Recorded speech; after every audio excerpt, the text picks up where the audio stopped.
I'm Jeffrey Rogoat. This is my Potter's Journal for October now 2025. Today I've got a little kiln opening for you. Maybe part of another one, the highlights, the details.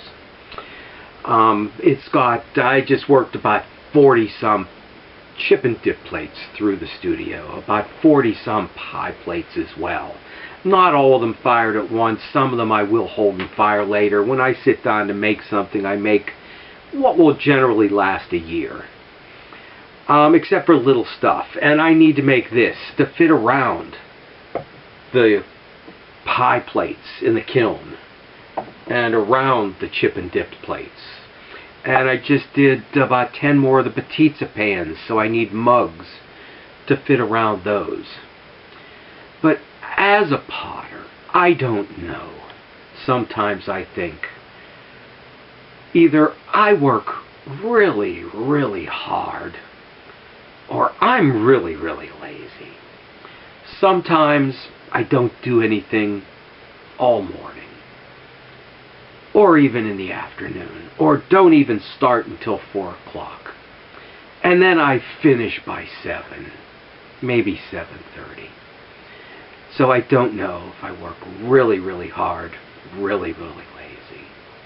I think Sunday all I did was made apple strudel. Nothing in the pottery. I go through roughly 1,200, maybe 1,500 pounds of clay in a year.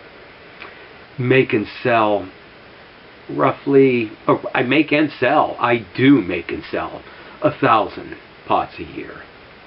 And it's not all I do. I do still have a little bit of a nursery. So I don't know. Okay, let's see what's in the kiln today. And a look at moving these pots through the studio.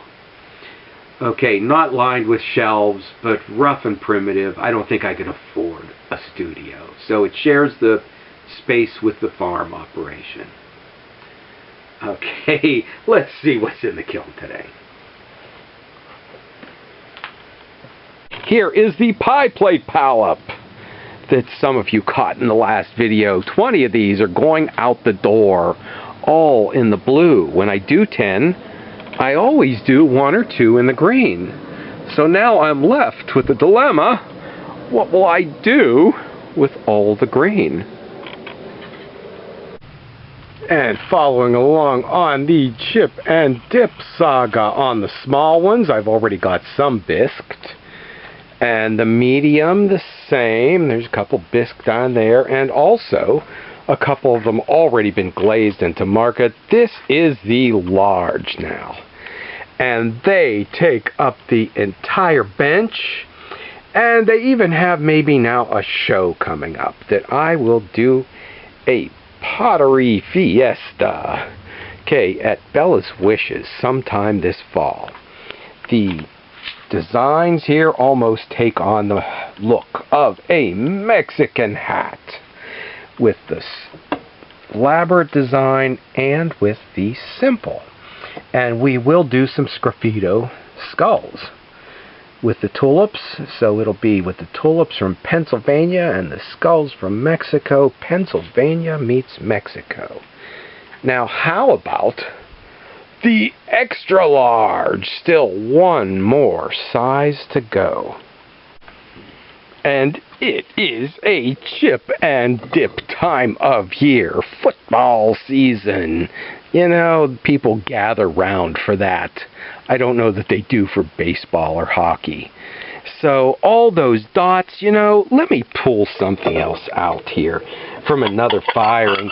I could have went 2 ways with that. With the Sea Mist, the aqua blue, a black slip underneath, and the white dots. And that's what I was going to do here. There is a black slip underneath with the white dots. But I thought the dots really needed to show. And I should have did them with the white on white, where they do really show. I mean, they show more here, but who would think that white on white would work? And I think this also might be one that I did or will put up a shorts video on with the dots and the dots and the dots. I would say a galaxy of dots, but they're in an order. There's an order to them. But is there, I guess, to the galaxy as well. And you know, I couldn't fit that plate in here and another shelf. So I just made it the shelf and put it right on these posts. And here's our Rooster Hill Farm rooster. They fit right underneath the platter. And this time of year, okay, what are we doing? Skull pots. They are for year-round, but especially in the fall. But let's get further in here. It is a chip and dip time of year. And this is it. Now 6 1/2 pounds of clay. They are so big, you can hardly see the bat under there. I don't know how I'm going to get them off. That is going to be a trick. And the bigger they got, the more I decorated them. Even with some floral inside, okay, the sauce cup or salsa. Each one is a little bit different. Most of these are going to be with the blue sea mist glaze, but the one, okay, with the extra in the design will be with my green celadon-like. And I did put a shorts video up on decorating one of the more simpler ones.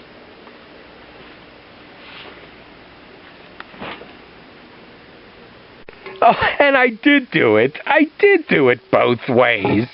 Look at that. There it is. You know, this works too. This works too. The white does show up. Just enough. Just enough. And I am so glad because these are huge. I make them in 3, at least, different sizes. Maybe 4 if you kind little cheese or olive with a toothpick thing in the middle. But these are, I don't know if they're the biggest I make or some of the biggest. You know what? These are the biggest that I make. And if, like me, you're not very good, here is the cheater's way of doing this. Here's the cheater's way of doing this. I start small, made 10 of those, moved up to the next size, made 10 of those, moved up to the next size, made 10 of those. There's one hidden couple back there. Then moved up to the next size, moved 10 of those. So that maybe could be considered cheating, and the easy way out to where finally I was able to do the super extra El Grande larges. So cheater's way out, the easy way.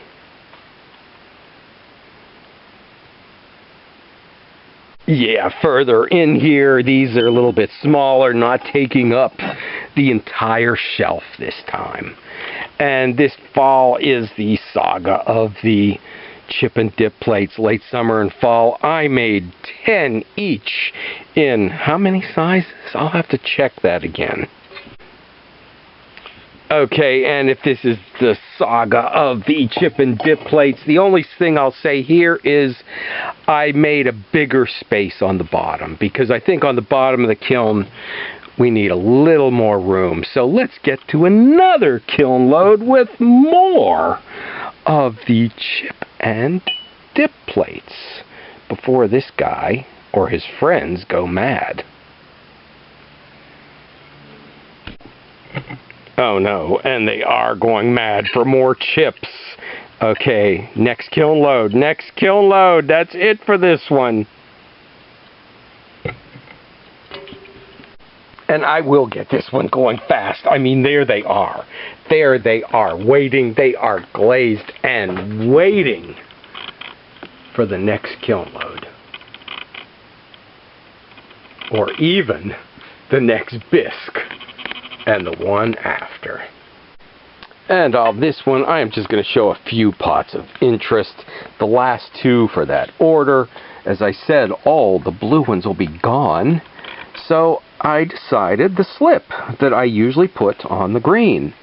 And it shows up beautifully then, but I thought I would try it for the blue, in case I need them in emergency. So it didn't work as good as in the past. Now, the other thing I did was a big run of the pizza pans. I did about 10 of those. Somebody wanted one in blue. So I realized I couldn't do much with the decorating, so I decided we will just keep it very plain and very simple. So that'll be another option there. And the new combo with the green layered over, the blue sea mist layered over the green, I thought that would work good. Add a little more dimension to the hearts.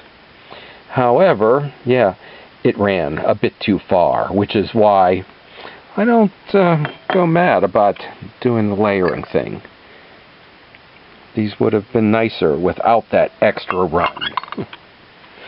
And I always say, has anybody really mastered it again and again and again? I like the control. I like the control with the slip decorating, where I do have the control. Okay, and you know, I am still sticking a few Ralph plates now and then in the kiln that I use them so much, occasionally one gets dropped. Alright, let's move on to the chip and dip project. And here's some perspective. There are the small ones, and here are the large ones. And after doing that, I go back and start over again with 9 ounces of clay, 30 of those, to do some little plates. I'll need these to fit around the big stuff in the kiln. One other thing worth mentioning, I've been making a lot of these little hors d'oeuvre appetizer spoon rest plates to fit around the low flat pies and chips plates in the kiln. And maybe another thing worth mentioning, I only lost a few. Surprisingly, I lost 2 little ones. I expected more on the big one. One of those. And actually, I think this is the one in the shorts video that I'll have to put out here soon. And this one was my own dumb fault. I didn't wipe the glaze. Forgot to wipe the glaze off the bottom. And look what it did there, just little drips and drops. Now, I know in the comments, maybe I'll hear, buy a sander that you can glue to the wheel, or just take a grinder, or do this or that. Well, if I have to buy something, I lost 1 out of 40, I think I'll just save time and money and make another.